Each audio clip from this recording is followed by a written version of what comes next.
Hello students, welcome to ninth class Biology from Asad Kupwara. We are here continuing with the chapter Why Do We Fall Ill? Lecture number 6 of this chapter, and with the basic topics today being pneumonia, malaria and common cold. We are discussing actually some common diseases in humans. We have discussed the typhoid in detail in the previous lecture, 5th lecture of this unit. So today we will discuss something about pneumonia and common cold. Why I have written these two diseases on the same page, because they are very much related to each other. They are both the respiratory tract diseases in humans. Pneumonia is the bacterial disease, as was the typhoid. It's also the bacterial disease. It is caused by a bacteria, Streptococcus pneumoniae, and it affects our lungs. How it affects our lungs? When Streptococcus pneumoniae gets entry into our respiratory tract, it gets down from the upper respiratory tract, that's nose, then windpipe, then it gets to lungs, where it affects the bronchioles of lungs. Bronchioles are the structures of inside the lungs, and then what it does there, it causes the accumulation of fluid. These are the structure of bronchioles inside our lungs, and here these are the spaces for air. There should be no fluid, there should be no blood, and the blood vessels only touch these surfaces. The blood does not flow through this. This is the space for only blood and this air, and no solid, no liquid should be there.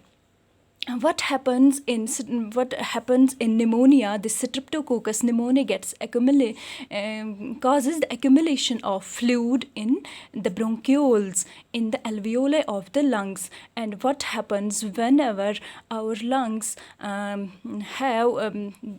fluid in these spaces or some solid in these spaces, they get irritated, and eventually when they are not treated at the proper time, they get collapsed and the lung collapse occurs. Same is the case today prevailing with the COVID-19. In COVID-19, what happens? This coronavirus makes some solid structures. It makes some solid structures in the upper respiratory tract, then it gets down to lower respiratory tract and gets accumulated in the lungs, and then it causes shortness of breath and eventually lung collapse. Then how this pneumonia is transmitted? It is transmitted through air. When a person with pneumonia sputes at a place, and then these Streptococcus pneumoniae are obviously present in his sputum, and they get mixed into the air, and when a healthy person passes from there, and then they get into his respiratory tract through air. And now what are the symptoms of till now we saw here the pneumonia is a bacterial disease. It is caused by Streptococcus pneumoniae. It affects our bronchioles, lungs, and eventually when not treated, the lungs get collapsed. And then what are the symptoms of this disease? When a person is suffering from pneumonia, he gets chills, he feels extremely cold, and at times he gets shiverings of chills, and then he gets fevers also, intermittent chills, intermittent fevers, and then painful breath, because his lungs are accumulated by fluid. Whenever anything gets accumulated in our these bronchioles in the interior of lungs, may it be fluid, may it be any other solid, then our lungs get irritated and the breath is painful. Headaches are there, cough is there, and rusty sputum means there is some blood present in the sputum. So it gets color of rust. And then what are the prophylaxis? What are the measures we can take to prevent ourselves from pneumonia? Pneumonia has a treatment, has full-fledged treatment.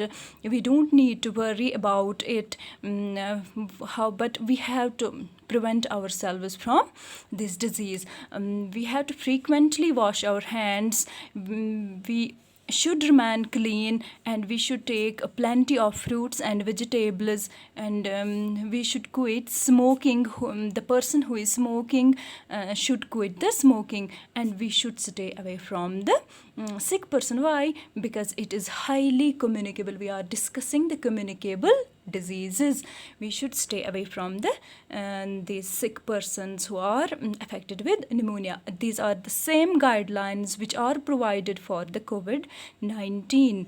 In fact, COVID-19 is not only COVID-19. Now it has got the name. It is SARS. They will remember this. SARS-CoV-2. SARS-CoV-2 is the full name of COVID-19. I will give you, inshallah, separate lecture on this SARS-CoV-2, because still nothing can be said fully about the SARS-CoV-2, because investigations are under process. We will discuss it in detail. It is genetics. We will discuss in detail in that lecture. Now remains common cold. Common cold is the most common disease in humans. It is the viral disease. It is not bacterial. In bacterial diseases, we can take, I forgot here, sorry. Levofloxacin is the drug of choice for pneumonia. It is an antibiotic. Levofloxacin is the drug for bacteria. These are all the antibiotics. Antibiotics can be taken against bacteria, but what we did, we take antibiotics against common cold, and we feel that we have not recovered. Why? Because antibiotics does not act against the viruses. They are only made for bacteria. So common cold is the viral disease. It is caused by rhinovirus. It is also airborne. It is transmitted through air. It affects our upper respiratory tract, but not the lungs. It is not extended. Its effect is not extended up to lungs, but here pneumonia's effect is extended up to lungs. And the symptoms of common cold are nasal congestion. Nasal congestion is there. Nasal blockade occurs. We are not properly able to breathe through nose. That's called as nasal congestion. Nasal discharge is there. Sore throat is there. Cough, etc. Malaria we will discuss in next topic.